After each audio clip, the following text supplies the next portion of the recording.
And we're live. Okay, so tonight, Alex and myself, Alexander Webb, games designer, friend of mine, friend of the show, we're going to watch They Live, the 1988. That's a good start. 1988 film.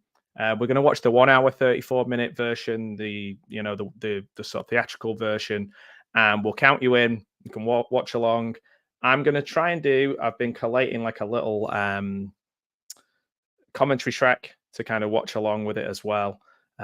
So we'll count you in. You can join us, put some messages up, ask some questions. We are not John Carpenter. So we don't know all the answers to things about this film, but let's just have a bit of fun and watch the film. So without further ado, I can see, hey, Mayan. Hey, everyone. Oh, that's great. Oh, Gareth's here. Awesome. I'm going to let Alex in because I can see him. Here he is. Hey, buddy. Hello.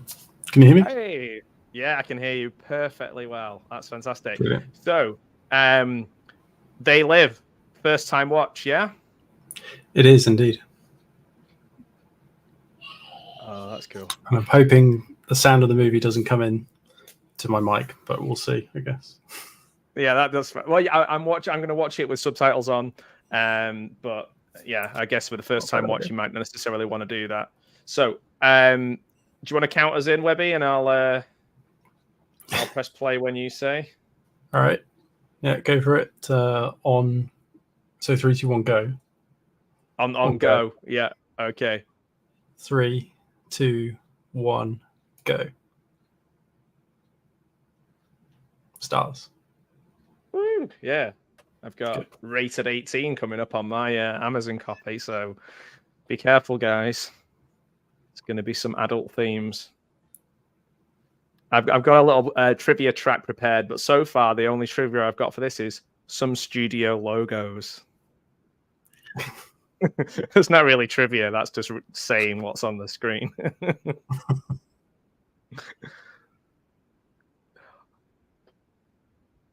Oh, that's cool. Universal classic logo. Love it. I think I might be ahead of you then. Ah. Have you gone past Larry Franco Productions? I am on 47 seconds. Yeah, but I think you've got extra logos. Little extra screen. Hey, that's cool. Roddy Piper's name in front of a train. Let me know when you get to that bit. I'll pause. Okay. Train horn hooting. Sounds like it's on its way.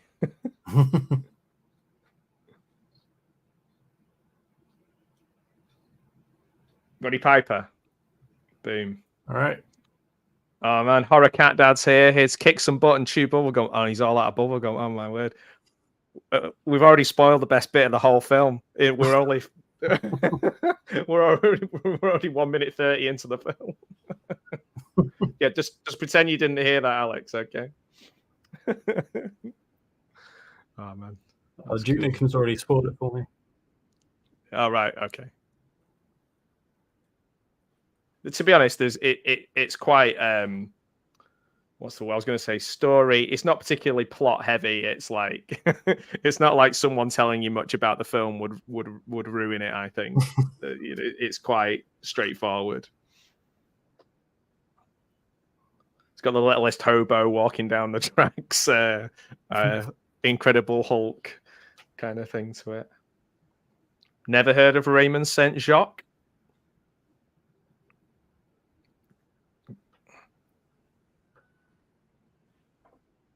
I didn't say it exactly. John Carpenter actually did the music for several of his films, didn't he? Yeah, he did loads. Okay, yeah. So Horror Cat Dad didn't ruin it for you. He didn't say it exactly right, the famous quote. So this is true. Just wandering. First part of the film. I seem to remember there's a lot of wandering. I'll be honest, this isn't my favorite John Carpenter film. I like Roddy. I think it's Roddy Piper's best ever acting role, but that might be damning it with faint praise because I've never seen him really good at anything other than being Roddy Piper. I loved him as a wrestler, But this is his best film. Like, I've seen him in quite a lot. Oh, Roddy Piper. He's so rowdy. God bless him. R.I.P. Or should I say Roderick George Toombs? Are you watching a trivia track? Someone's been reading his Wikipedia page. Oh, wow. Okay. I get that. Okay. No, that's pretty much all I know about him. That's all I can remember. It just says the trivia I've got is Nada tries to find a job. And comes up which with would nada. Be yeah, he's got nada. However, it does say job opportunities above the room he's just walked into, so I'm not really helping too much here. Again, just saying what's on the screen. Oh, it's cool. We got Hara Cat there. We got Mayan. Gareth's popped in. Most importantly, Alex, we have you. So, a little bit of info about this lady. She was in the Charlie's Angels TV series, but not as an angel. And she was born in 1916. So I'm not saying anything, but if she's still with us, that's pretty amazing.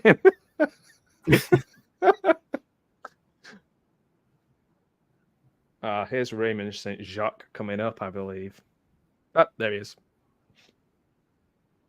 Great name. What do you know about Raymond St. Jacques? Nothing.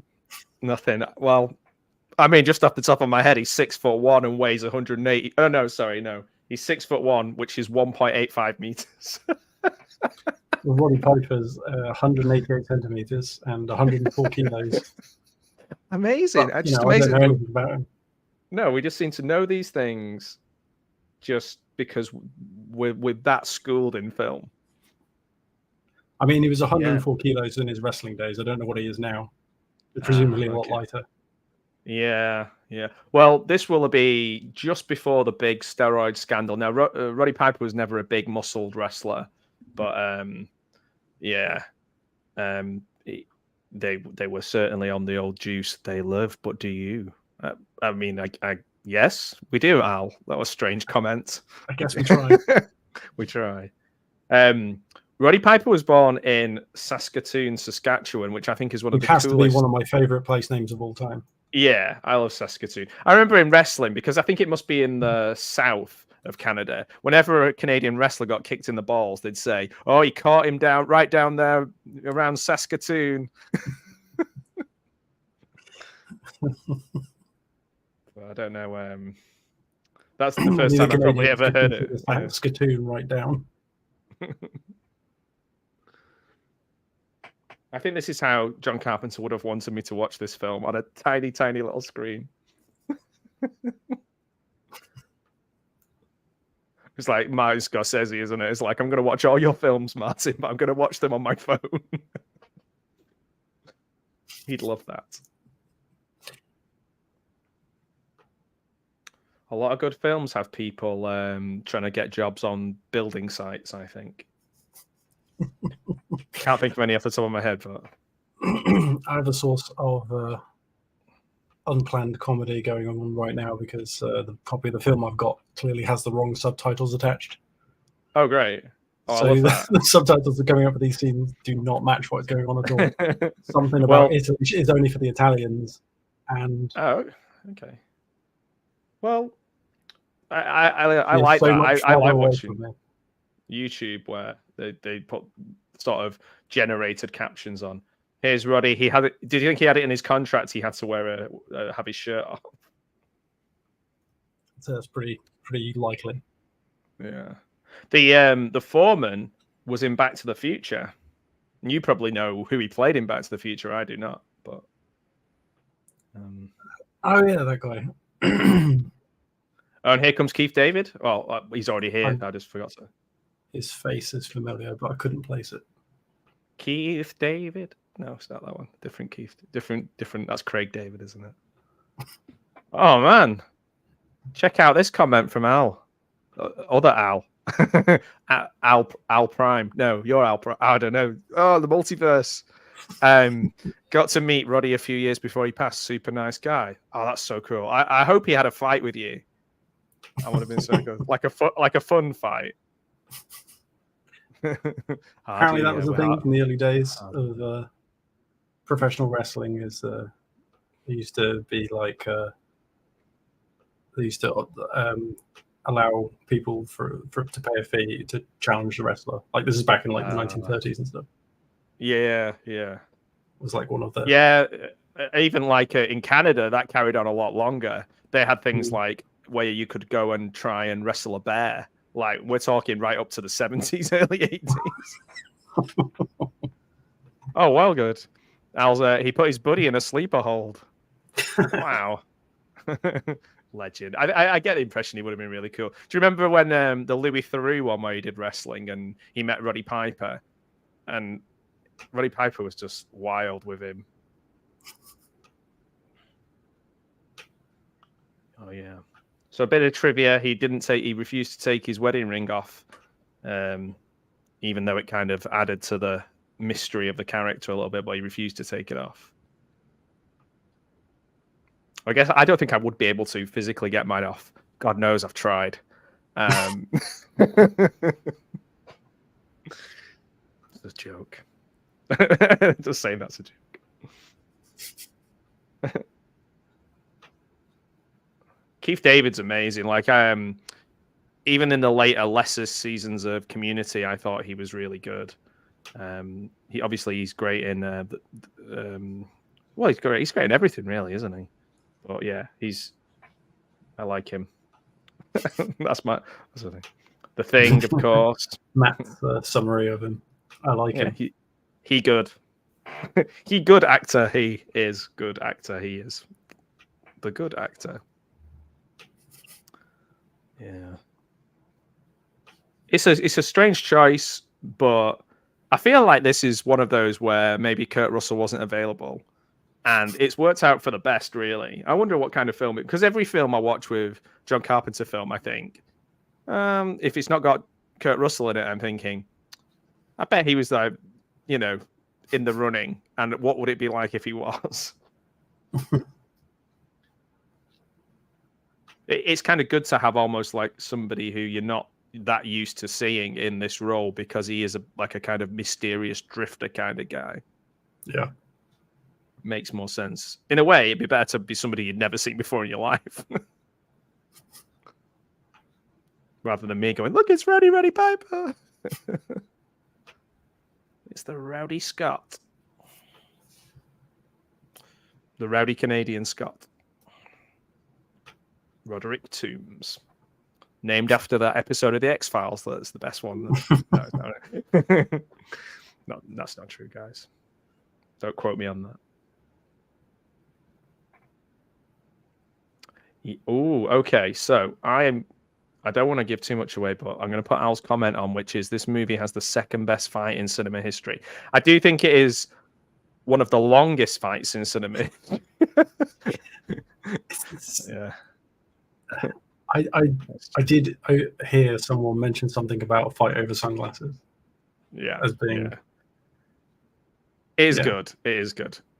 It's like this is a really deep cut, but the old Fast Show where they did a thing called the Long Big Punch Up, and it was just literally fighting nonstop. Every time the fight was like going to end, it just kept going and kept going. It's a bit like that. You think it's going to stop? Oh, we're off again. Ooh. Do you know, like interrupting TV signals? I think is a bit freaky and a bit scary. Like, have you ever seen that documentary or watched clips about the person who interrupted Chicago TV with like wearing a freaky Max Headroom mask? Didn't hear about that. Man. It's weird. You should look that up. It's creepy, man. Who have we got here? We've got George Buckflower playing a drifter, who's also in Back to the Future. A lot of Back to the Future alumni in this. Oh, he was in They Live, apparently. Hey. It's one of the greats. It's like Bud Fittles is here. The blood files have been opened. Let's go. We are on, for anybody just tuning in, and I'm trying not to press pause when I check. I'm on 12 minutes 59 seconds. If you want to follow along with Alex. It's 12 minutes 50. Oh, man. Okay. That's if you don't have an Amazon title card. Yeah. Yeah. Damn you, Amazon. I mean, I think I might be the first person to say anything negative about Amazon. Yeah. Probably. Oh, man. I think for me, people remember the visuals of this film and moments, and it's so striking. But there's probably for quite a short film, it doesn't fly by. I seem to remember watching it 2 or 3 times now, and I never felt like it flies by. Graffiti artist Shepard Fairey got his obey meme from this film. Oh yeah. I don't know of Shepard Fairey. I'm sure I'm saying his name right, but not fairy like twinkle fairy, but like fair and then EY. Not like fairy cake.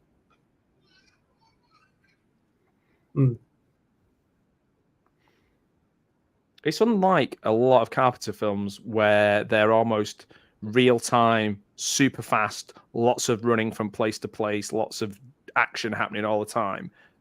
The pace is very different, I think. Oh, whoa.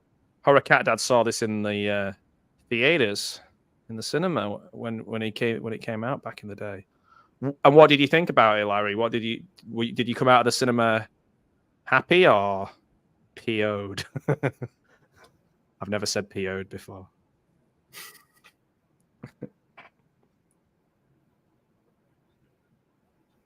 It's like it was crap. Like, shut this down. No. It's kind of got like all this early stuff, I think. It's quite sad to think that there's so many people homeless and drifting around. That's probably worse now. Just to cheer everybody up. Yeah, that's true. How old was Larry when he saw this? Was he 3? I would have been 9 when this came out. So I would have just had a 5. I could have took you in I could have been the adult and took you in to see it. You did, didn't you? Yeah, we did. Do you know? I probably would have just about known who Roddy Piper was because there was kids in my class who had WWE figures or WWF figures. It was at the time. I was a kid. My uncle took me to see it, and I liked it. Yeah, of course you liked it. You got to see a film you weren't supposed to see. And Al got to say, all underage people. Right, okay, police, take these guys in. This is ridiculous. Underage film watching. What film stands out for you, Webby, from when you were a kid that was like you watched it when you probably shouldn't have done? Well, I definitely watched Terminator before, or Terminator 2, I think. Oh, yeah. I have a bad story about the first. I remember getting obsessed with that long before August 1997. When the supposed apocalypse took place, because I remember me and a bunch of friends kind of were all hyped up for it. Like, it's going to be August 29th, 1997 soon. Yeah. I wonder if we get nuked. We'll see. Yeah, I remember getting the first Terminator. I had a friend whose mum was very permissive, and he lent me the first Terminator on VHS. We watched it, and then there's a big like lovemaking scene in it. And I was watching it with my parents when I was like about 8 or something, and it was just the worst. Almost as bad as watching Beverly Hills Cop and not realizing that the one I'd watched on TV was heavily edited for language. Yeah, I didn't realize that about Back to the Future as well. Yeah. When I watched it as a kid, it was all edited out, and then watching it as an adult, I just watched the uncensored version, but I've never really noticed the difference particularly. And then I was showing some scenes to my kids and being like, "Oh yeah, this is what the context of this scene is," and then like You're like, oh, just comes out of nowhere, and I'm like, well, I forgot there was actually swearing in this. Oops. Yeah, most PGs. Yeah. So Mayan saw this for the first time this year. What were your thoughts, Mayan? Did you like it? What were your non-spoilery thoughts?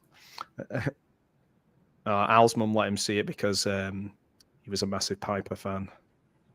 I'm a massive Maris Piper fan. That's why my mum lets me eat crisps. Did you also get to see Hell Comes to Frogtown? Yeah. Oh, yeah, guys. I bet these guys will have seen Hell Comes to Frogtown. I saw Hell Comes to Frogtown with Dave, the cat. Yeah. Oh man. So yeah, let's see. What's this? There's nothing. The same uncle took me to see Predator 2. Legend of an uncle. Everyone's got a cool uncle. I wish I had an uncle like that. Yeah, cool uncle. It's true, Al. Uncle, man, that uncle was trying to make your chest hair grow. I saw Ghostbusters in the cinema when I was a kid. I lost a tooth in that. I cried. Not because of the film, but I was going to say, when the ghost punch you in the face. Yeah, it was that librarian woman. Yeah, kind of scary. Yeah, I can see that. There's an ominous feel to this film. Al owns 2 copies of Frogtown. Do you know there's loads of sequels? I bet, Al, if you own any of the sequels, you're officially out of the family.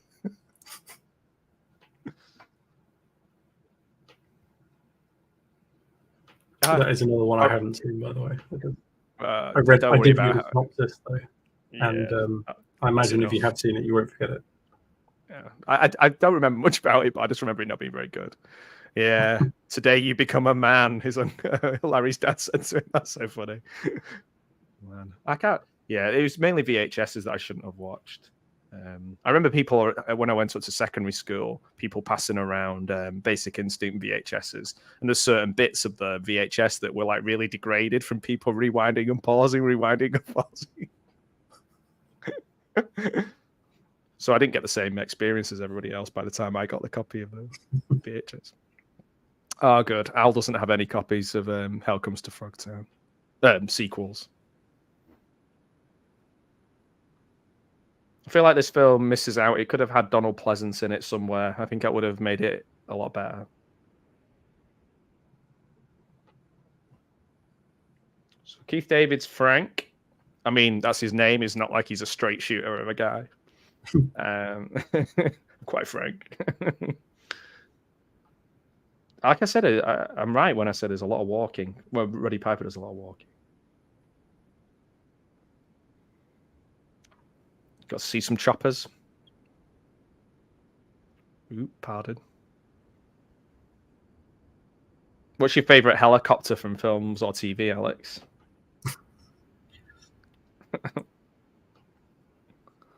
I mean, this one.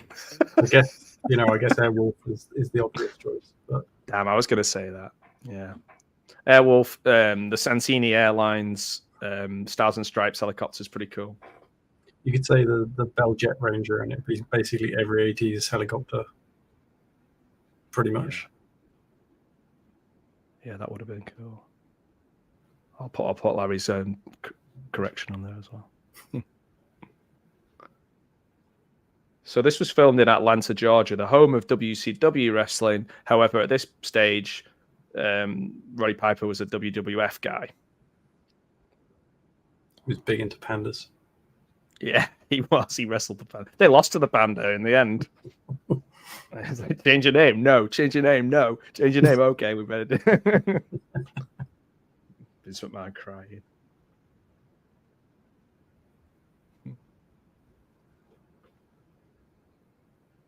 John Carpenter is a voice in the film that says sleep, which doesn't help me because it says in scene 15, like I've been counting the scenes.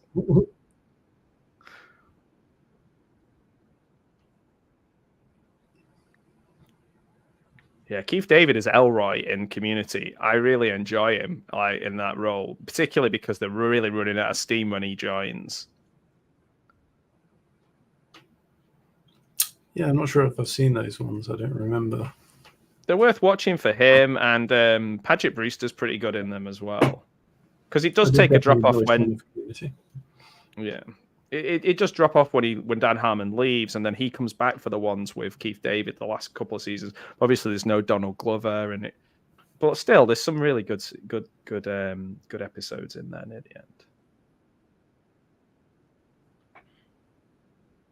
I need to do a full rewatch, I think, or at least watch all the paintball episodes again.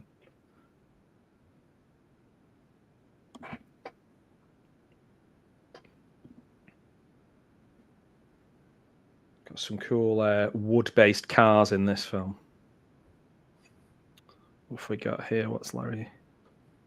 Larry got. I need to upload the footage, but I went to a screening of They Live in May where Carpenter introduced the film and answered some questions. Oh, that would be cool to see. I think he turned up at the recent Halloween anniversary, like unbilled, just kind of like, here I am.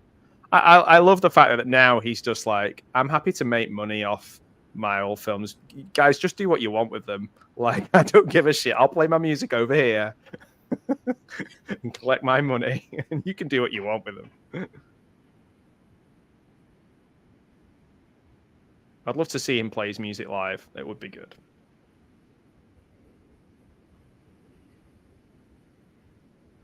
So this is before the LA riots. I know this isn't in LA, but like, I kind of get that LA riots kind of feeling about it. The helicopters and what have you. Yeah, he just showed up. Yeah. Huh.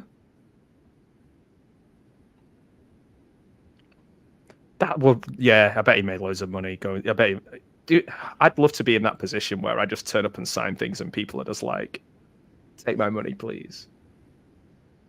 I would be the nicest guest as well. I would just be like, oh, yep, sign anything. And I saw a list recently of what Corey Feldman charges.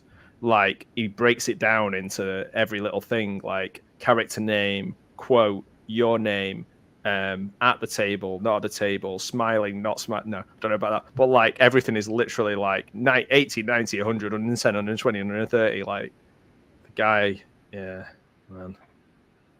This would be like, Al's asking a question, but I think Al Webby, I think you would know the answer. So if this, yeah, it's a scrolling Double Dragon. I guess it depends whether it would be like early 90s video game of it at the time, yeah. Or if it was one made today. But I think if it was made around the same time, it would probably be 4 levels, each of which is like randomly unconnected game mechanics, where you do like reenact some particular scene in a very arbitrary way. Yeah, I think there's definitely in Double Dragon's the 2 guys, isn't it? The 2 brothers wandering across and hitting people with like bike chains and things. I feel like this could be Keith David and Roddy Piper. Actually, yeah, I'm sure there is like a beat 'em up game where there's a character 2 characters who look very much like those 2. Yeah. Yeah, that'd be cool, actually, Al. If you put the glasses on and where it goes black and white, that'd be cool. Saying that, actually, there was a game, a Simpsons game called Bart versus the Space Mutants, and I remember that. A pair of X-ray glasses that allows him to see all the aliens that are invading Springfield, and he has to go spray painting all of the purple objects. I think it was. That was on the NES, wasn't it? Yeah, it was on quite a few systems. I think they did a Mega Drive and a SNES version and everything. Okay, I couldn't afford it, but I had a friend who did. I got to play it like once and then watch them play it a lot. You know, that horrible. I feel like that is almost certainly inspired by this film, though. Yeah. Oh man, that's a good one. Bad Dudes. Bad Dudes. Bad Dudes. I don't know the Bad Dudes game. Is it about me and you, Alex? 2 dudes getting rude with food. Yeah, I don't think I remember that one. Remember 2 Crude Dude? I don't know that one. I remember Leisure Suit Larry. Just saying games.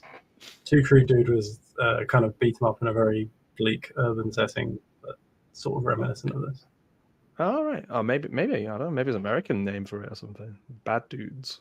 Maybe for the American audience, they were like, we can't call it Crude Dudes. It's a very the British thing to be crude. 2 ghastly gentlemen.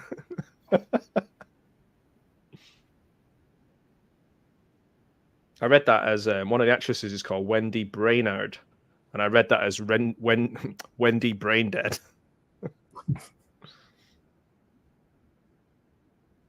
In through the window, just like Billy from Scream. Looking for some PG-13 action. It's like you'd have to destroy the slums with a bulldozer minigame. Yeah. Oh man, that's good. So if you hear any creaking noises, it's not my body, it's my chair. My chair's just decided to give up, and now it does this. Just wobbles. That's an axis it shouldn't be rotating on. Yeah. Yeah, I was just in the middle of a lesson and my chair just went boom. Join the party, maybe for the full kind of flight sim experience, you'd want a chair that can, do some roll as well as. Yeah, this is it. I can roll, definitely. A bit too much rock and roll. So for anyone watching along, I'm on just 29 minutes.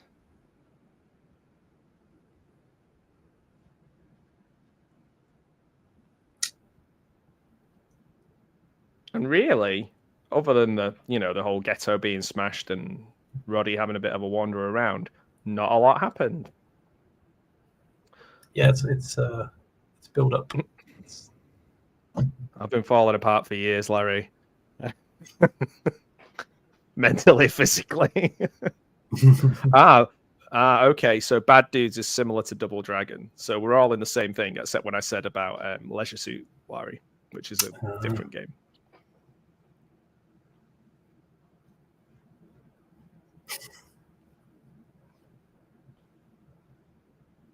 He's definitely perfected the turning around and looking slightly bewildered shot. That's a wrestling thing, though. What? He's had a lot of experience. Yeah, you got to be aware of stuff going on behind you. These TVs are pretty hardy TVs that they had back then. Like we had a TV in our living room, like a wooden sort of TV with like a bit of plastic around it, and the only reason we got rid of it after about 20 years was it started going green at the bottom. The screen started going green like the last quarter of it. And it was because my mum was watering plants above it and it was filling up with water from the bottom. And it was still working. Still running. But probably becoming an electrical hazard. Well, we didn't worry about things like that in the 80s, did we? Yeah. It's mad though. You hear about people getting electrocuted and bad things happening to them now. But like in the 80s, everything was much more dangerous, yet we seem to survive. Yeah, I think we sort of used to have a higher level of acceptable risk. Yeah. And you had to learn. A high level of danger, but most of the time it was just, yeah, there's actually not that much danger. We're just very risk averse now, I think, culturally. Yeah. Do you think they still show in schools those like petrifying adverts to tell you not to touch power lines or go near train tracks and things?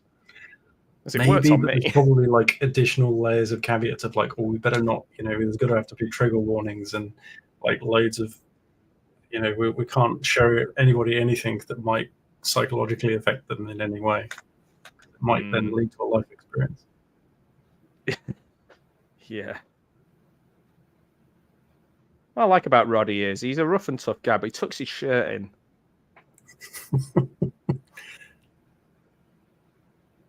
That 80s hair as well, that kind of mullety. It's so cool. I could never pull you. I've seen you have hair like that when you were younger. You look so cool. You were like the best when you could just have your hair. Yeah, I was great when I had hair. I'm a bit of a twat now. Yeah, I don't like you now because of the hair thing. When you had shoulder length hair, I could be like, okay, this guy's cool. That makes me cool by proxy. It's not true. Both of those things. Do you want some more trivia? Go for it. You have to think about that. So early on, no, not early on, scene 14, wherever that is.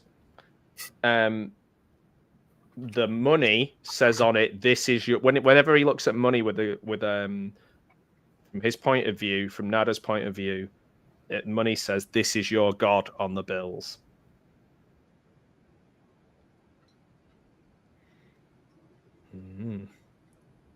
Through the glasses, presumably. Yes. Yeah. And all of the... Oh, I was going to give a vital plot point away. I'm not going to do that.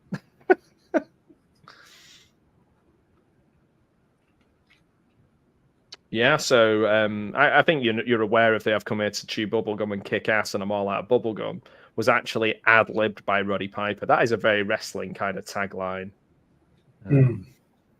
Yeah, I think a lot of great lines are like something that the actor just brings to it. It's like I always think of the whole Tears and Rain speech by Rutger Hauer plays the replica. Yeah. And yeah, that was ad-libbed by him in place of like a fairly long and comparatively dry monologue that was originally in the script. Okay. He just came out with that, and I could never really get into it, but Blade Runner. But maybe I need to give it another go. It definitely benefits from multiple viewings. Yeah, that's okay, mate. We're just glad you're here. Thanks for. You're getting Horror Cat Dad points here for mentioning Blade Runner anyway. So it's the main thing. Just so you know, guys, Alex is Pugwall 316. Like, when people call me Pug and say Pugwall 316, like Pugwall 316 is like 6, 7, 8, 9, 10 guys. No, I don't know. I guess I'm the only person who technically isn't. Oh yeah. Well, you're in the band. You're in the band. You're the only one who can make music now. That's why I'm not in the band. Yeah, that's true. Too good. Yeah, I have to say Blade Runner is one of my favorites. Is it? It took me a while to get into it, but I think I would always stylistically enjoyed it. What do you think of the first one? Later, actually got it. What do you think of the first one? What do you think of the sequel? The Ryan Gosling. I quite enjoyed it actually. It was Batista's in it as well. It felt like it was making an effort. Yeah, I think I felt exactly the same about the second one as I felt about the first one, which was I probably needed to pay more attention. We've had around 35 minutes 40. That's for me when Roddy he does his lowering his glasses and kind of checking people out. It's kind of the bit that you see in the trailer, and the money, this is your god. Yeah. It would freak you out, to be fair. Yeah. I mean, knowing me, I'd just take the glasses off, put them in my pocket, and never use them again. End of film. The black and white effect is pretty clever actually, because yeah, very easily it's easy shorthand for when he's viewing through them without having to show him taking them off and putting them back on again every time he does it. Well, this is it with Carpenter. I think his better films are ones that are there's a lot of simplicity to them, whether it's Assault on Precinct 13, which is definitely my top two Carpenter films. I love it, and it's just dead simple, and it's a strange one, isn't it? Like I think the colors are always very clear. Like Prince of Darkness, colors are very clear. Hopefully, we'll watch In the Mouth of Madness at some point, and that is a wild film. So it goes very wild with loads of crazy special effects, like The Thing, or like you say, it's a kind of everything is very crisp and clear and like shorthand for certain things with certain colors. And I think I prefer the simpler ones. It's like that burnt orange in Halloween, for example. So who would? So let's do some fantasy casting then. So Horror Cat Dad says couldn't picture anyone else playing that role. The only person I could picture is Kurt Russell because it's John Carpenter, but that's just a bit lazy. What about you, Al?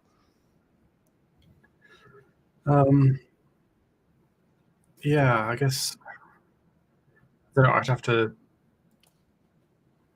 think about it for a while. Modern actor. I don't know. Well, like Kurt Russell would be good. Wyatt Russell.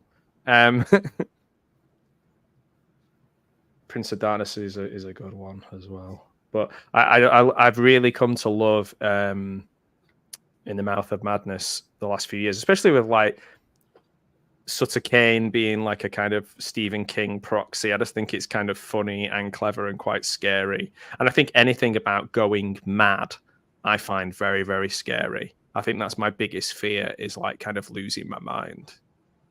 Some might say it's already happened, as he giggles insanely. But yeah. Supermarkets and things like that are always good fodder, I think, for like horror, because it's that sort of normality and then something strange or horrific. That's why I quite liked the recent Scream, when they have the fight with the Scream guy and the Ghostface in the bodega, like in the little shop. I like stuff like that.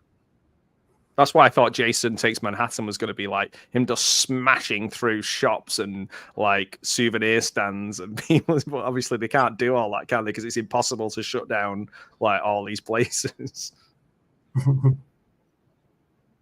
There's actually a game, kind of call back to what we were talking about when we were chatting with Rick about old school PS1 style games. Yeah. There's a game called Consumer Hell, I think. Ooh, that sounds like this. And what's it? I forget now exactly what it's called. It's on itch. I have to look it up. But it's Consumer. Yeah, basically a game about being a shelf stacker, and all of the people coming into the store are like basically harassing, and it's like very much in the kind of feel of a zombie horror movie or game rather. Ah, okay, but, that sounds cool. That's done in like a kind of a retro PS1 style.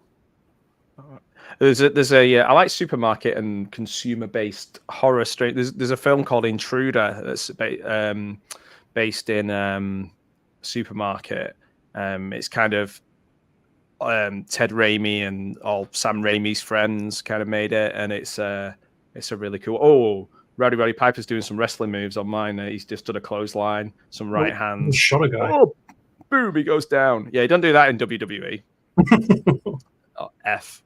Yeah, Mouth of Madness is a really cool mashup of a lot of his different things, isn't it?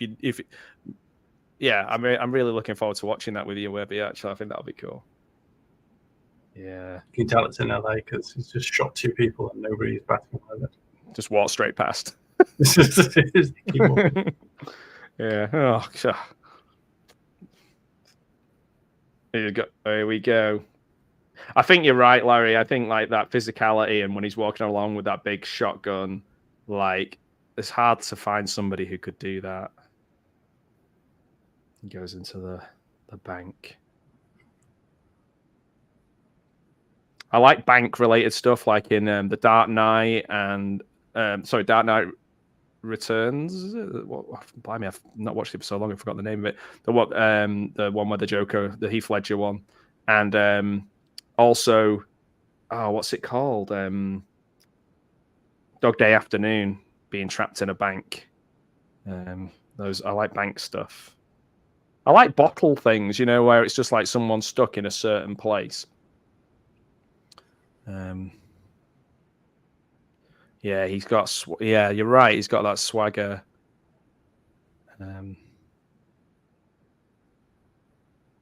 Point Break. Oh yeah, Point Break. Do you know what? I'm going to say this, and I've never watched it all the way through. I need to see that Point Break.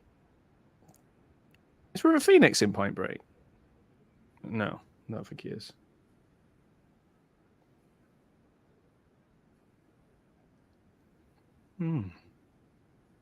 It's gone pretty well for him, considering how clearly poorly planned this. Yeah, you can get you can do a lot with confidence. Ooh, we've got Escape from New York style graphics now. Yeah, there's lots of bank. I seem to remember them wearing masks in Point Break. Are they like presidents or something? It's like that one in Baby Driver where they asked if they could wear Michael Myers masks, and they said no. So they wore like Mike Myers masks, and they were like all dressed like Austin Powers.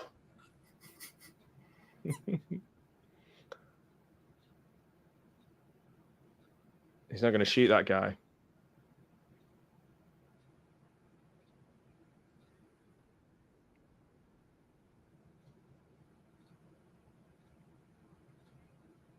So when he was in the magazine stand, there was a mistake with continuity, and the person who was getting the magazine got their change twice.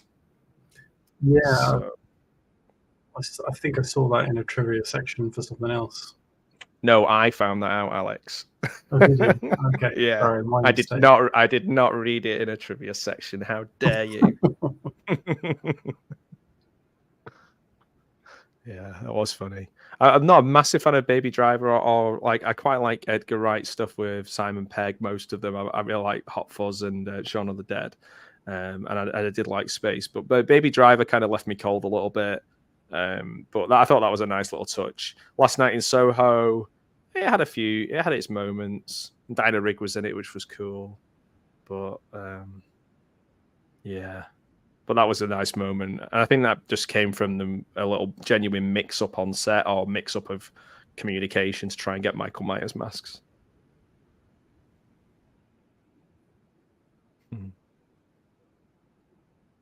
So if we were watching this with Dave, he would be telling us all about these cars. Yeah. I was thinking, like, there's something really just timeless and classic about the old kind of late 80s American cop cars. Yeah. I can't remember what they are, though.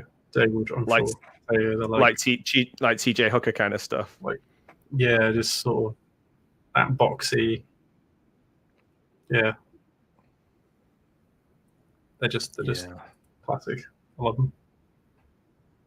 Yeah.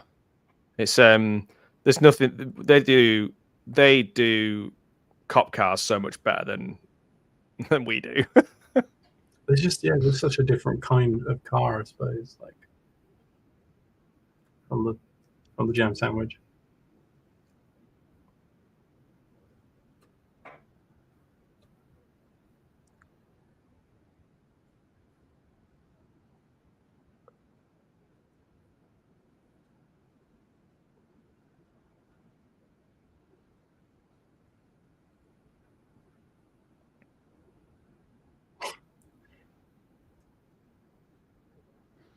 That is one huge doorknob.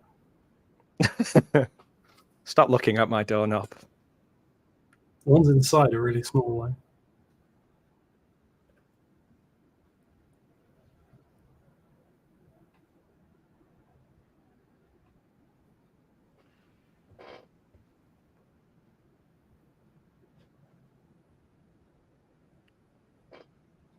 So these are like the sort of penthousey type of places that rich people had in the 80s.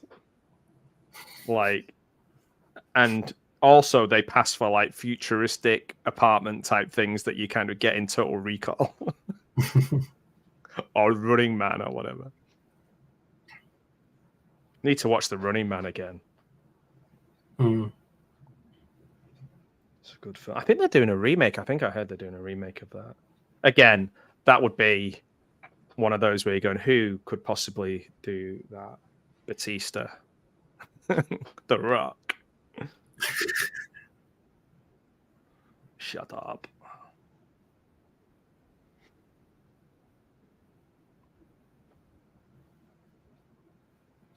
I don't know her from anything. Meg Foster. Oh, Masters of the Universe. She's not Evil Lynn, is she? Was she Tila? Or I don't know. She's in the Lords of Salem as well, so she's gone into horror. Oh, I think I do know her now. Yeah, I do. I just don't know her when she was young. That sounds terrible, but yeah. It's not like an all-star cast, this, is it, though? But then a lot of Carpenter films are, you know, not like that, really. She was Evil Lynn. Evil Lynn. For its benefit, I think. Yeah. Evil Lynn is always the funniest. I always think one of the funniest. It was just almost like we're running out of time. We need to come up with a name for one of our characters. She's really evil. What should we call her? I don't know. Evil Lynn? Yeah, okay. Let's go to lunch. I've got an auntie I really don't like. She's called Lynn. We just call her Lynn. It's like, no, it's not evil enough. What about Evil Lynn? Right. Can we call her Lynn the bitch? No, we can't do that. This is a kid's toy. She was in Leviathan and Best of the Best 2. How can there be a Best of the Best 2? Surely we've already had the Best of the Best. The Never-Ending Story Part 2. I love things like that. It's like the Final Fantasy. Yeah, Final Fantasy. It's 15 now, I think. Yeah, it never. Okay, yeah. You lied to us. every game is a new betrayal. Yeah. Yeah, I never thought about that. Reference to the character George Nada in Ray Faraday's Nelson short story 8 o'clock in the morning, from which this film was adapted. So I guess he could have been called George.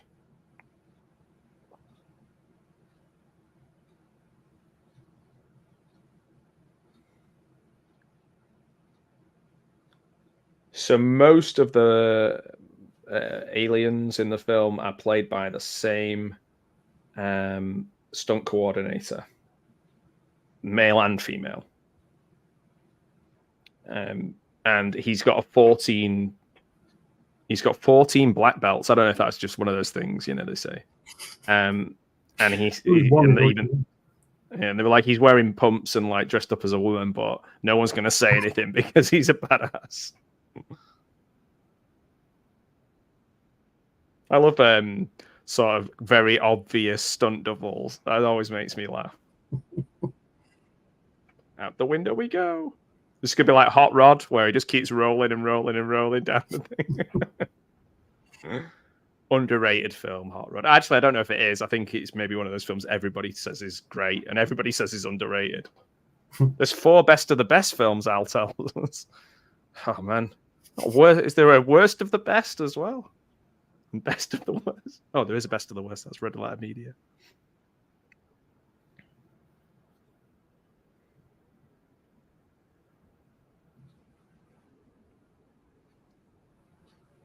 He's on screen for a lot. I mean, he must be on screen for like 99% of the film. I don't think he's ever off screen. Oh, okay. As I say that, literally the woman's making a phone call.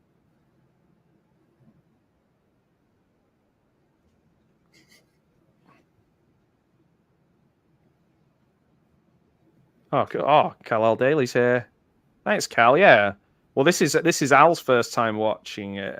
Alex is Alexander, whatever he's calling himself. First time watch. So yeah. Oh, you liked it. Oh, that's cool. Oh, that's good.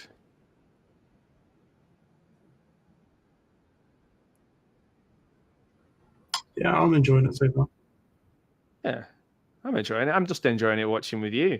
It's an excuse for us to get together and watch it. Friends. Oh man. I keep looking at there's a character in it called Gilbert. I don't know whether he's come and gone now. Who's in Mortal Kombat, Escape from LA, 48 Hours. And every time I see the actor is called Peter Jason, and I keep seeing it and thinking David Jason from Only Fools and Horses. I'm thinking, when's he arriving in the film? And Danger Mouse. Danger Mouse, of course. Did Danger Mouse make it to the USA? If not, why not? Check out Danger Mouse. Penfold, his assistant, Baron von Greenback. And up he goes, he's walking again. He can put a scene together, though, can't he, John Carpenter, like visually? He knows what he's doing, is what I'm saying. I think if you to make this as a modern day game, it would probably end up being a GTA style game where you've got to try and find a random NPC and then go to her house to avoid the police. Yeah. Woo! Got good feedback on Danger Mouse. Yes. Yes. Danger Mouse. I bet Trapdoor didn't make it over to the US. It's true, this film. Oh, go on. On my Kids Fire tablet when you got it, which I was quite surprised to see. My dad was in the army with the voice of Burke, Willie Rushton. He was an artist as well as a satirist, and he did the voices for it. And yeah, he was in the army with him. He used to sketch my dad, which is pretty amazing. So yeah, I'm shocked this never had a sequel or TV show. Usually something so good gets built up. Well, could be expanded for a sequel. Yeah, that's true. This definitely has, like, I mean, if they made Westworld into a series, they could definitely make this into a series. I can feel that that's in the right area. Oh, Horror Cat Dad's, yeah, Trapdoor, claymation, kind of animation, spooky. It's good. I bet it's on YouTube. Everything's on YouTube, isn't it? Trapdoor. And it had a good tune as well. You want to sing? You want to sing it for us, Webby? Don't you open that trap? No, okay. No, we'll get demonetized. It's fine because I don't make any money anyway, so it's cool. It's impossible to demonetize me unless they literally. Yeah. Oh, hang on. There's somebody at the door. I mean, it's Mr. YouTube, and he wants $5 for singing the Trapdoor theme song. Oh yeah, Alien Nation was a TV series and a film. Which came first though? I can't remember. It must have been a film. It's a film with James Caan. If anybody can, James Caan. Oh dear. Oh man. I did a joke like that on a stream the other night, and the guy was like, just not impressed. Yeah, if you don't like jokes like that, you should definitely go and watch Gareth's stream at the moment. He's watching a Sean Connery film. He doesn't do cheesy jokes. He does highly intelligent jokes. The film came out first. Yeah, of course. Yeah. I don't know. Yeah, that makes perfect sense. Why did the garbage truck tip up backwards like that after he opened it? Reasons? Because if you thought he'd left it closed, why would he then tip it up? Okay, Alex, strap in. Strap in, my friend. Gareth intelligence. I'm not getting into the war between Alucard and Video Tasty's channel. I'm not getting into some sort of blamming. Is blamming still a thing? Sci-Fi did the series of Alienation. Okay. What? This is where we go. Plot ends. Boom. Down goes David. Down goes David. Down goes David. That was my Jim Ross. By God, he's got a family.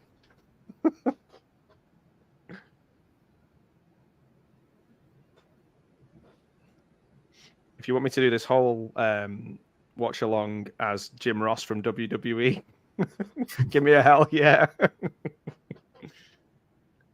Oh man, Keith David's got the moves though, hasn't he? He's like a bit more on his toes, whereas Roddy's got the brute force. I think in a real fight, I think we're going Roddy. He's a perverted Scotsman, Rowdy Roddy Peeper. It's quite funny though how resistant people are to putting on the glasses, because even if there's like nothing to it other than like a dumb practical joke, as like if they're painted on black, so like it goes all over their face or whatever, there's still like so against doing it. It's like if someone was that angry at you for doing it, you'd probably just go. They go, look, I put them on. Now shut up. He's got a family, by God. Somebody call off the damn match. You bastard. Okay, I'm losing it. I'm losing the accent. I don't think I had a Texan accent to start with. We need Mikey here for that. Oh man. Stand up so I can punch you some more.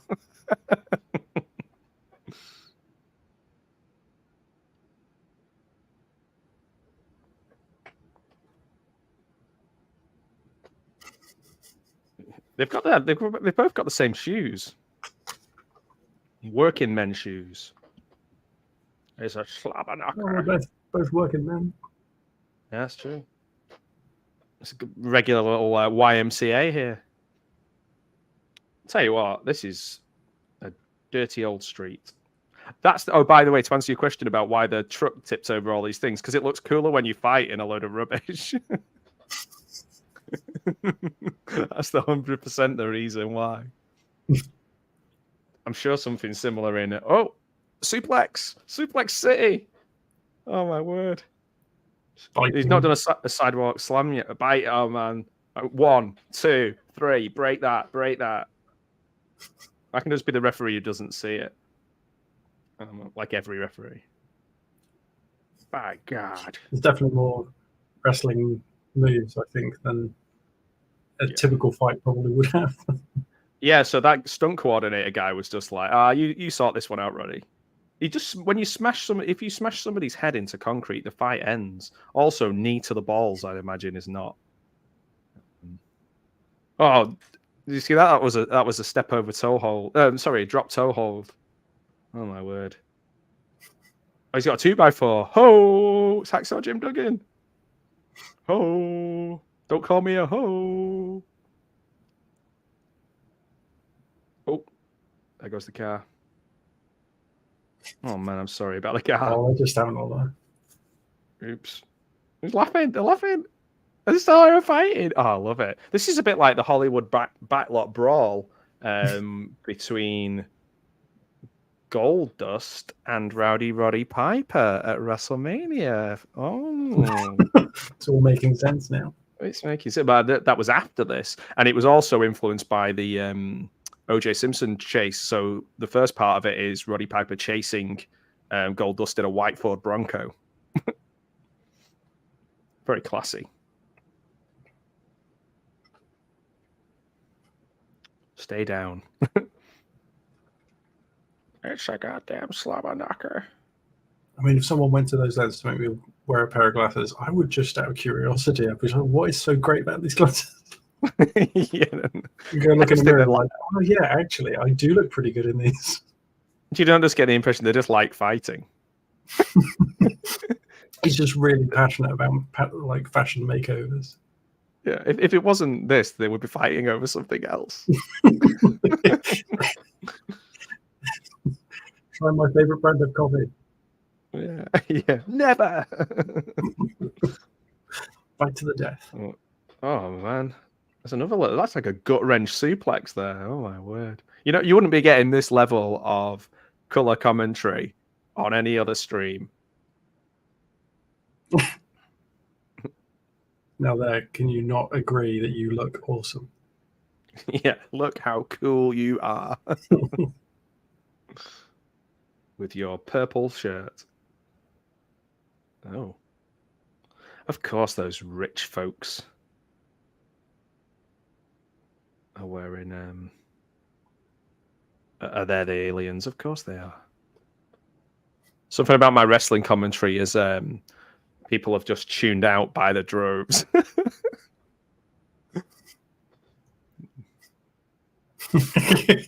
It's sort of as a moment there is like, wait a minute, what does that mean? Life's a bitch. Word. We're friends now. You can only be a friend in an action film if you really beat each other up.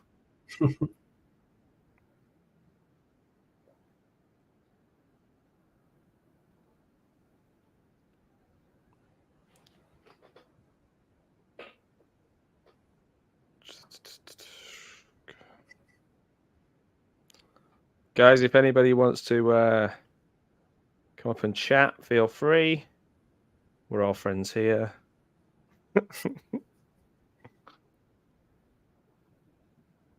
Boom. It's on the screen. Streamyard.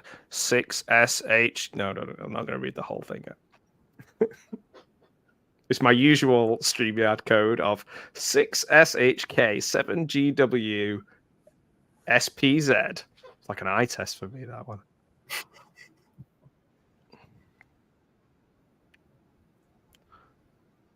Maybe somebody's doing like a giveaway on another channel.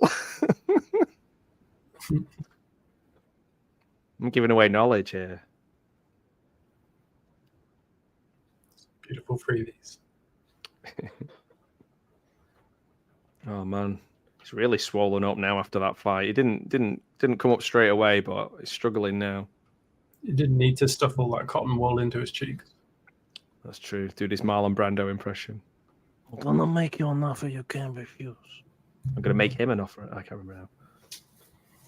Conform by. So to be fair, that's what ads are like now. They don't even need to hide them away. Does this have a steamy motel scene in it as well? I hope so. Okay, guys, if anybody's watching along, if we're still on the internet, if we're still going, I'm on 1 hour, 4 minutes and 17, 18, 19, 20 seconds of They Live. I think you are 10 seconds ahead of me, but I won't give any spoilers. Probably about the same with the Amazon title card. Yeah. Damn you, Amazon. How long has it been? Amazon. Amazon again. Yeah. Damn Amazon. I've actually stopped using Amazon for wish lists because they took out the ability to put non-Amazon things onto Amazon wish lists. Oh. Which is a super dick move, I think. So does that mean that things I've had in the past that are on there, they've automatically taken them off? Well, not quite, because it still does let you do it. It's just now a real ask to do, because you've got to ask an Alexa to add a item as say something, and then it adds it as like a bit of text, and then you can edit that text with a link or something that you want. But what if I don't have an Alexa and stuff? Will it just stay as it? Then tough luck. So I lose all my stuff. Replacing it at some point, with a new version, supposedly. But son of a bitch. Oh, we all know what they're really doing. It's Amazon. They're crushing the opposition. Wake up, sheeple. Obey. Yeah, it's that woke Amazon.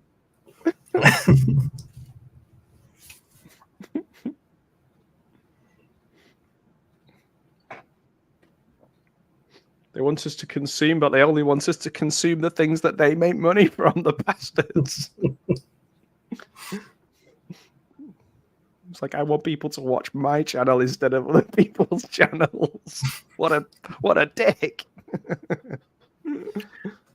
Actually, I want people to watch. It's people like, yeah, it is a dick move, actually. I want people to watch the channels of people I like as well, and know and watch. So this is where Nada and Frank have a little chat about the childhood. We get a little bit of plot development. Because obviously we can only get that plot development because they had a really big fight. And what did they decide? Because I couldn't really just like, being a kid's tough.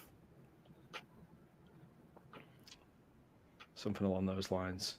To be honest, because I've got the trivia track on, the subtitles are too small for me to read. I've got an eye test on Friday, and I'm hoping they give me some cool sunglasses so I can see. You have to have a fight for them to get you to wear them. Oh, yeah, it's like a little old lady, my optician, so I'm going to I don't want to be You're going to suplex her. I'm not going to do that. What a dick. Hey, Al, I said people I like, so people can watch your channel too. People can watch my channel if I make another video. Yeah. In theory, it's possible. It is possible. Oh, we say, oh, what a duck. Okay. All right, that was fine. I'll let you off. Yeah, Matt, you are a duck. I'm a bit of a duck. Keith Richards, I was going to say then. Keith Richards looks very different in this film. Keith Lemon, Keith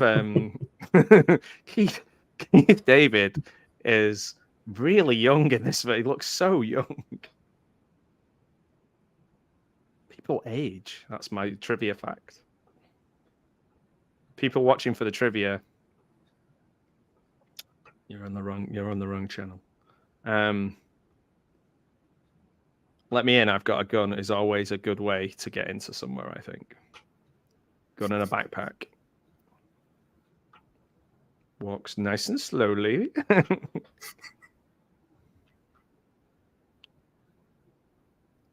Okay, done my job well, keeping people out by letting them in.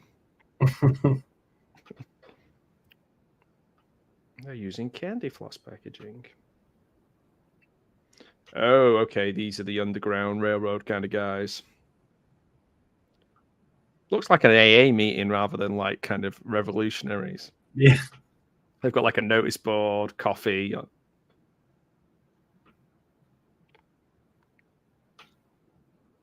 Take your sunglasses off. We're all humans in here, which is what I'm going to say to everybody I ever meet from now on. See what reaction I get. We're all humans in here. Surely, even if they are, still, that's what they would say. Yeah, exactly. And also, Roddy Piper's future is so bright, he's got to wear shades. So that's the reason I wear shades. To be honest, I can't wear shades because I wear glasses. This is, nightmare I live in. So wait, did you just get contacts to do the same thing then? Yeah, I guess. Hey, Drew's here. Hey, Drew. How's it going, man? We're up to 1 hour, 9 minutes, and 50 seconds of They Live. And so far, we found out that yes, that indeed they do live among us. Amongst us? And they are ugly formaldehyde faces. Hey, there's no need to say that about. I'm sat right here. Formaldehyde face. That's the worst insult you've ever said. Actually, no, you've said much worse over the years. Yeah, that's true. There's a lot of TV screens, like people watching TV in this, but it works quite well because obviously the whole consume and. So if you've got people watching this, watching people watching TV, that's like 4 levels of screen abstraction. Wow. This should be on. Never mind YouTube. This should be on Meta. Is Facebook called Meta now? No. Okay. I've not been keeping up. I've not been keeping up with Facebook at all. No. Zucker guy is a Zuckmeister has not been emailing me recently. So, oh man, Al's trying to take over the whole channel now with obey, consume. Oh man, I'm starving as well. I would love to consume. I'm so hungry. I had some pulled pork earlier on. Water, so I guess he's got me. He got you, man. Look at him consuming. Red face. Oh, Al's like the one American who loves the IT crowd, by the way. He loves Willies. No. Sorry, Al, I shouldn't say that you love Willies. That's from the IT crowd, from anybody who's watching who is wondering why I sang that. Oh, man. It's like, reminds me a bit of the A-Team, this, where there's always like a convenient place to kind of get all your equipment together and then go for the final attack, The best A-Team was where they had the sort of the farmer's shed barn, and then they learned how to like fire cabbages at people. That was a cool A-Team. What's your favorite A-Team? Do you even watch A-Team? I definitely didn't watch it enough to know it well. I was like aware of it, like most kids were, I guess. Yeah, just enough to pity fools. Yeah, just kind of have like a general I saw it on TV a few times, kind of thing, but I didn't. Oh my word! I don't think I ever watched an entire episode, which is true of a lot of things, to be fair. I used to watch A-Team every week, and because we didn't have a VHS recorder, I used to record it onto audio tape. Get everybody in my family to be really quiet. Yeah, I remember recording the soundtracks for games on tape recorders held up next to the TV, because that was the level of accessibility I had to original soundtracks for games back in the day. Nice. The fidelity was awful, but I was still pretty proud of it. Yeah, I used to record all kinds of things. I used to record the old TV show Bread onto tape off the TV, like onto audio tape. Why? I don't know why I did that. I used to, because I always really enjoyed soundtracks, but it took me a while to figure out that they were even a thing that you could buy. I just thought it was music on a film or whatever. Yeah. So, if you wanted to listen to it, you had to watch the film or whatever it was. And, well, that's it. Oh, we've got an explosion. Oh, shit. It's going down, Alex. They were all dying. Just getting... That's some rage. Just like, yeah, they're just literally looking through the window and mowing them down. You've got a bit staticky, Alex. I don't know why. Maybe because we're going old school. We're talking about old school sound. Can you hear me okay? You still hear me okay? There's a lot of gunshots going on. In real life or in the film? Do I need to call for help? Yeah, just, this part of the neighborhood's a bit rough. If only somebody was here to help us. Can anyone just send a message of support? Or Isle of Willies? No, that doesn't help. You're not helping. I'm just going to keep putting that back up, Al, by the way. Now you've sent it once, I can use the power of Streamyard to put it on anytime I want. I'm going to save it and use it in every single stream that I'm in.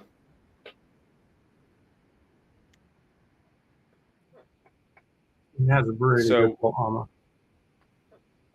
What do we call the thing when you're shooting a gun and you can see the light? Is it called muzzle something? Traces. Okay.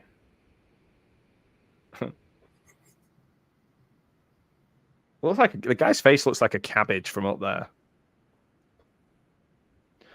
I wonder if it's actually possible to fire like a machine gun like that one-armed, unless you've got big muscly arms like Roddy Piper, I guess. I mean, yeah, it's possible, but whether it's possible to hit anything with it is another matter. Yeah, just like the spray around, shoot yourself. I think even if you are muscly, you're so much better holding it with two hands just because of leverage. Well, speaking as a fellow muscly guy, I totally understand. There's me and Roddy Piper, we're the two muscly guys. Get Set Frank. I always remember it as Get Set Go, but maybe in America it's Get Set Frank.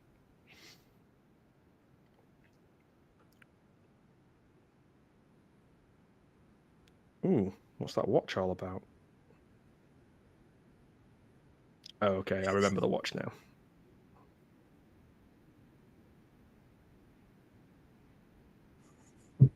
Oh, that's a spray.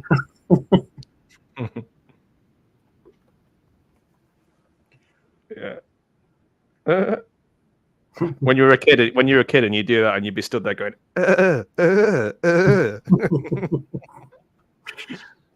And then if you're like actually playing a VR game or something, you realize how terribly ineffective it is to just do that with a weapon. It's just like, I didn't actually hit any of the things in front of me.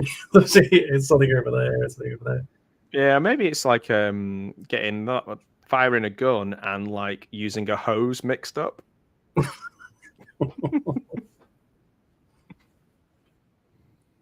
I love them. Do you know I've got two hoses. One of them is called homos, and that's a real thing. And like, if I was a silly man, I would be like, "Oh, that's funny. It's called Homo," but it's literally called HOMOZ. Homos. Hang on. HOMOZE. Homos. Do you reckon these corridors are actually that long, or do you think they lengthened it with a matte painting?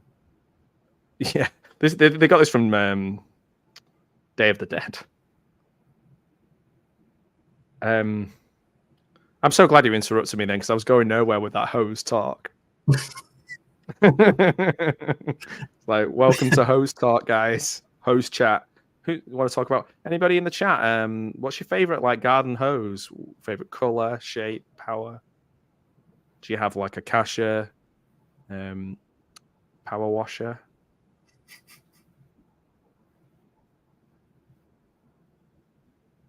This is pretty cool. Like a little fish out of water thing. They're celebrating the elite, and these two dudes come wandering in. They definitely blend in. Yeah. Just act natural.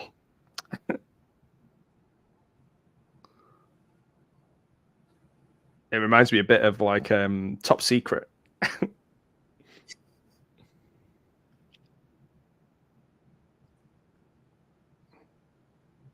Is that John Carpenter? No. That guy looks like Wilford Brimley.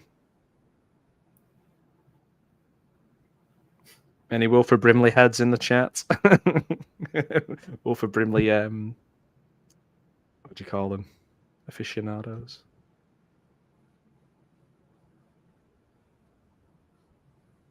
Ooh. Earth is our stepping stone. That's also Amazon's new slogan. Say that, Amazon, for messing with Alex's wish list.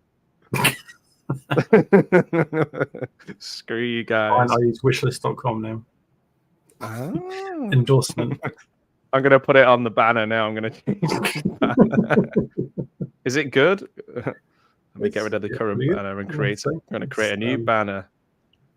It was for the specific wishlist functionality. It does everything, but much better, because whereas before, any link that wasn't Amazon was like second class link in your wish list. It was just all ugly formatted and hard to tell what it was supposed to be.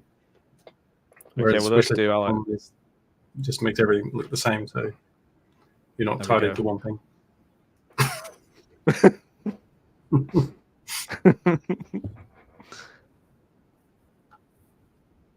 So guys watching now or later on, because obviously some people might want to watch this later on, we're up to 1 hour, 20 minutes and 44 seconds of They Live.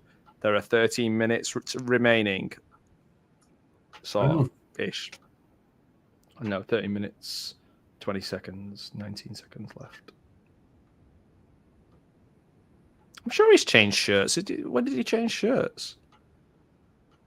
Oh man, they're in the Death Star now. I forgot. I didn't realize.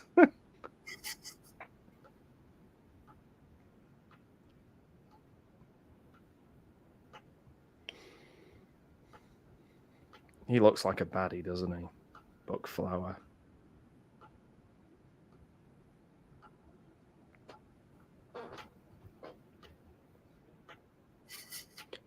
I think Keith David got really good posture. It's very healthy. Healthy posture. Erect. It's very Homo erectus.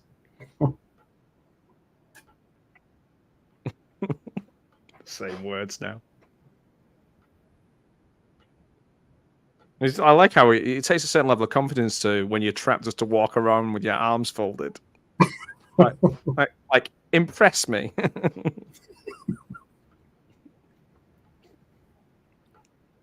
Impress me, evil overlord. Pretty fancy, eh? I've seen better. Whereas Roddy Piper looks like vaguely awkward. Like he's just... He don't know what to do with his arms. He's got to come along and he just doesn't really know what to do. She's inside the BBC. Ooh, take that. I have nothing against the BBC. Other than I think they should definitely have like free TV licenses for older folks. Because realistically, they're probably the only people paying it. It's not very fair. I pay, by the way. I pay for my TV license. Cable.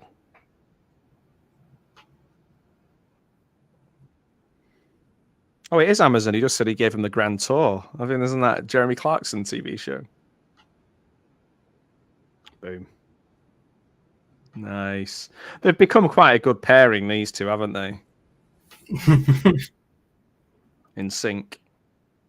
Yeah. They're in NSYNC. Just said bye to those guys.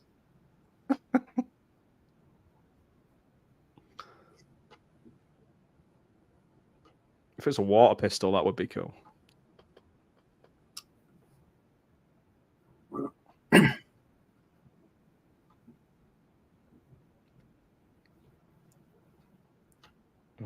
They're running the whole show. They own everything.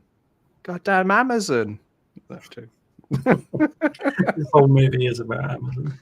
It's an anti-Amazon rant.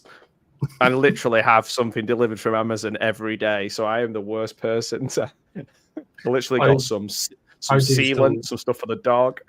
Yeah, no, I do still use them because it's very difficult not to. Yeah, I literally got tablets for the dog, some sealant for the bathroom, and a SCART cable today. Those are 3 things I got.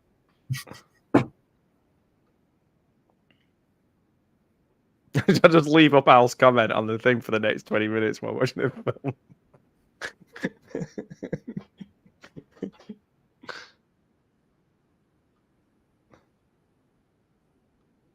More news on us being shot to death later.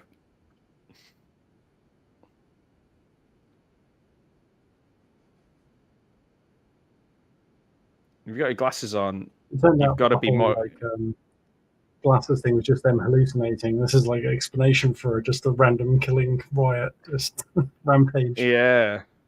If it was like these days or something, it'd be like some sort of incel, and every time he puts the glasses on, he only sees women. Oh my word. Yeah, it's you have to be a good shot because you're looking around and like 50% of the people are you're not wanting to kill them. It's like, oh, damn. Oh, I got the wrong one. Oh, shit. Oh, shit. Just loads of oh, shits. If it's a computer game, you just be, oh, crap. Oh, crap. It's like I used to play the RoboCop game, and you had to shoot through someone's skirt to shoot the baddie. And like 9 times out of 10, you just shoot the person. Have to start the level all over again. Like, it takes you out of the game, having to keep doing that. Get off the phone. Yes, phone security, that'll help. Ooh, nice little jump over that person who just decided to lie on the floor for no reason. Helpful. It helps he's got that physicality, though, doesn't it? Like, he can actually move around and do stuff. To be fair, PK meter. Yeah. Yeah, he's like, I ain't afraid of no Roddy Pipers. Screaming continues is my subtitle. That guy's just like holding 2 women. He's not like protecting them or whatever. He's just kind of just got his arm around 2 women for no reason while they're running past. He's not pulling them out of the way of the soldiers. He's just kind of like, okay, guys, let's pray. You got to pray just to make it today. MC Hammer reference there. There's definitely some ghost activity over there. Yeah. Groaning. Oh, that'll be the shooting part. So he uses that to hear? He's like, I can hear them on the other floor. Like, it's a hearing device? But surely there's loads of people running around everywhere making noise, screaming and shouting. But though they have very specific footstep noises. It's definitely final of the 4 random unconnected mini games in the hypothetical 80s game. This is like Doom, where just keep getting guys pop up in front and behind you constantly. Yeah.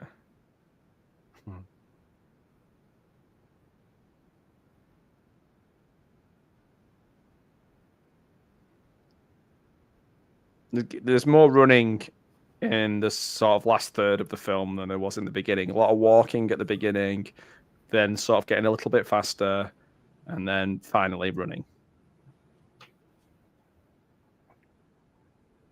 If you're keeping score at home. She just shoots him in the head. She did. Holy crap. How's he he's not going to end the film, is he? I thought oh man, I thought these two were going to be pals and go and solve crimes together.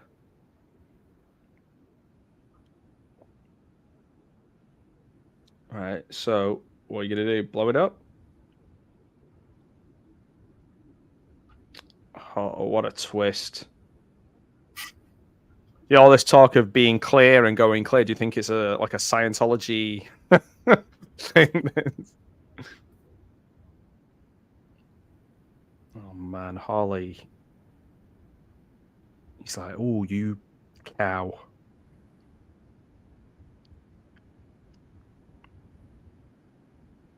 He nearly did it as well. This is where the film ends, Alex, with him unfulfilled.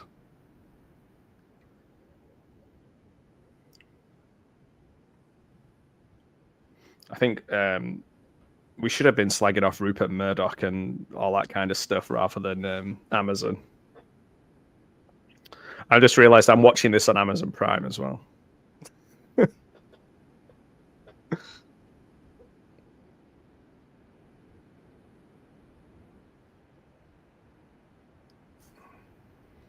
Reap the whirlwind, you son of a bitch.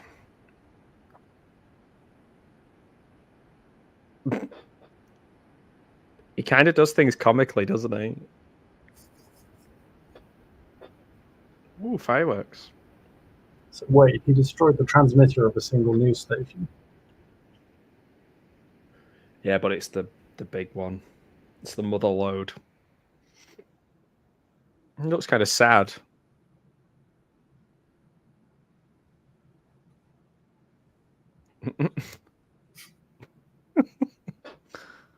Flipping the bird. Oh, now everyone can see them. Oh no, there's something about filmmakers like George Romero and John Carpenter. I love it. Oh, blimey. Have to get some nudity in there straight away, don't they? Like, have to get it in there somewhere with like about 3 seconds to go. Twice. Like, oh crap, we forgot. Yeah. This is the 80s. There's no boobs.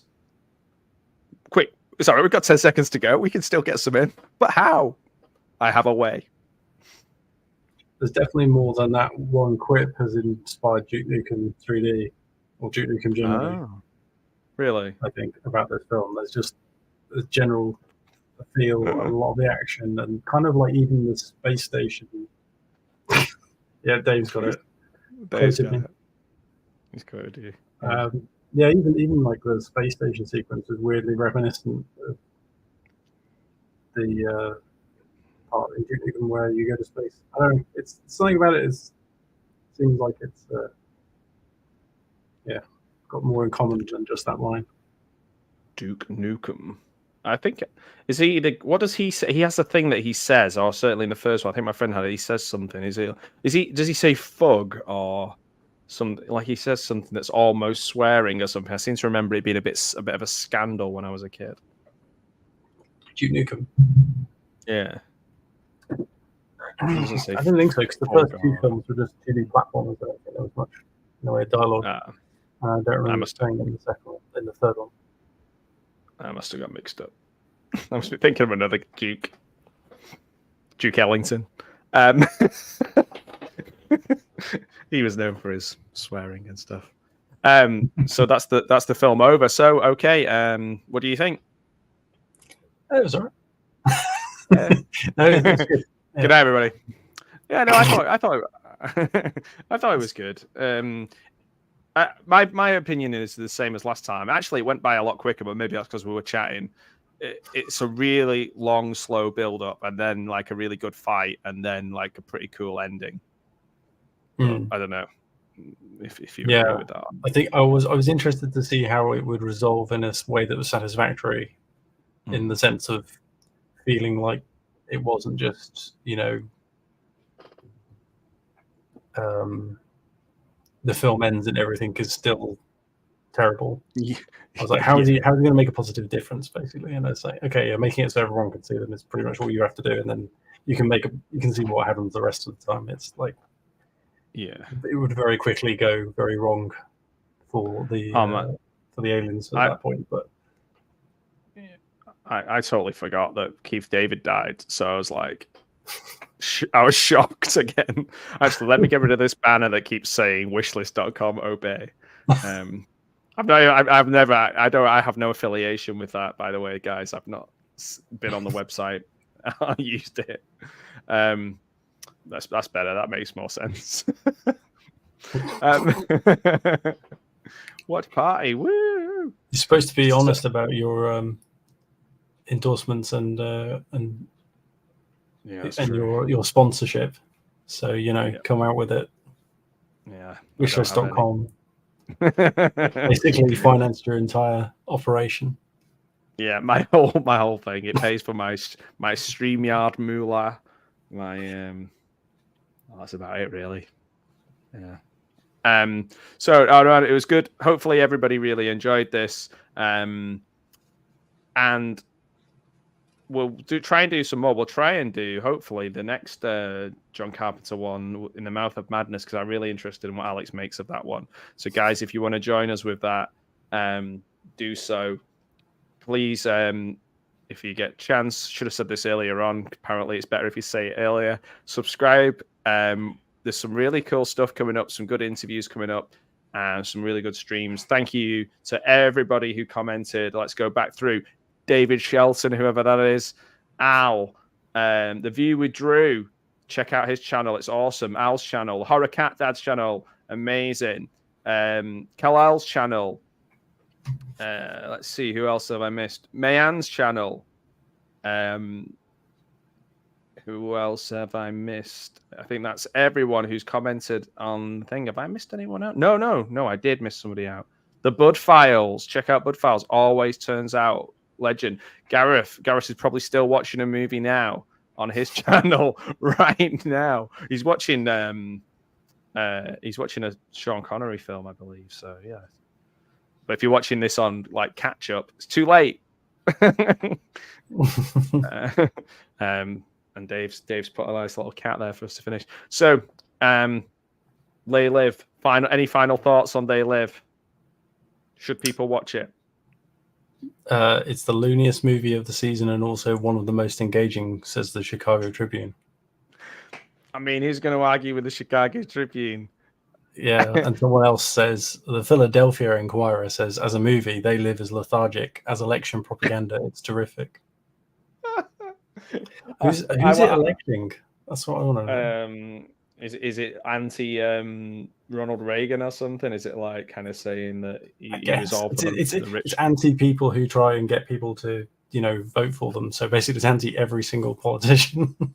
That's true. That's true. How about if I give if I find a really like a 10 out of 10 review off Amazon and read it? Yeah, go for it. Okay. All right. So this one is. So wake up. This is one of these wake up world kind of things. 10 out of 10. This movie should be called The Great Awakening 101.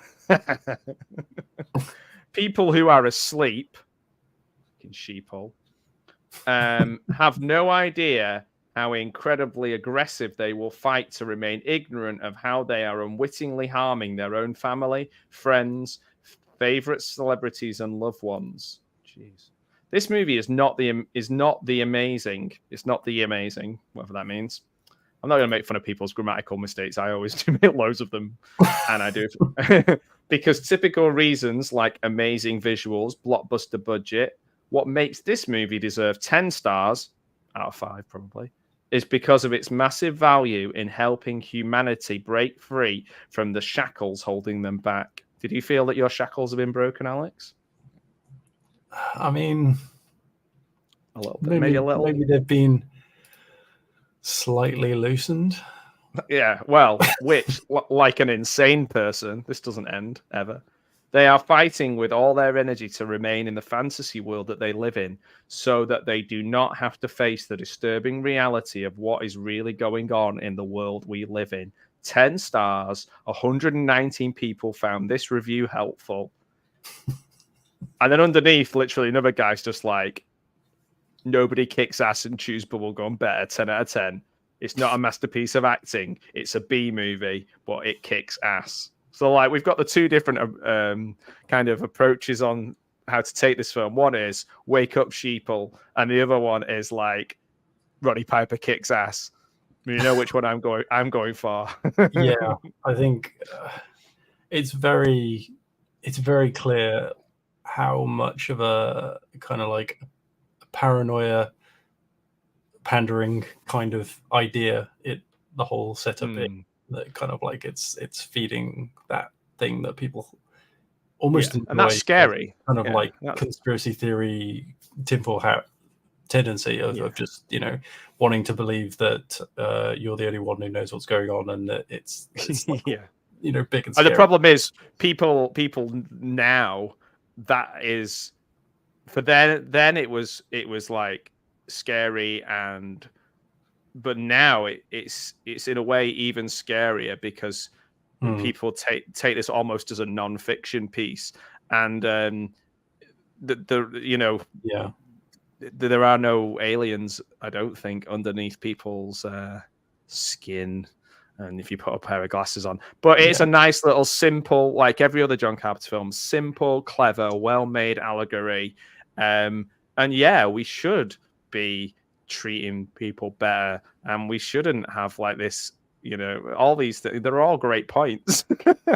But it looked really cool. Like most John Carpenter, it looked really cool when he put his glasses on. There was a really cool fight scene in there as well. So for me, it's not 10 out of 10 or 10 out of 5 like that last person gave it, but it's like a maybe 6.5 to 7 out of 10 if I have to give it a score. I think that's pretty reasonable. Yeah, it's enjoyable in a kind of in a stylistic way.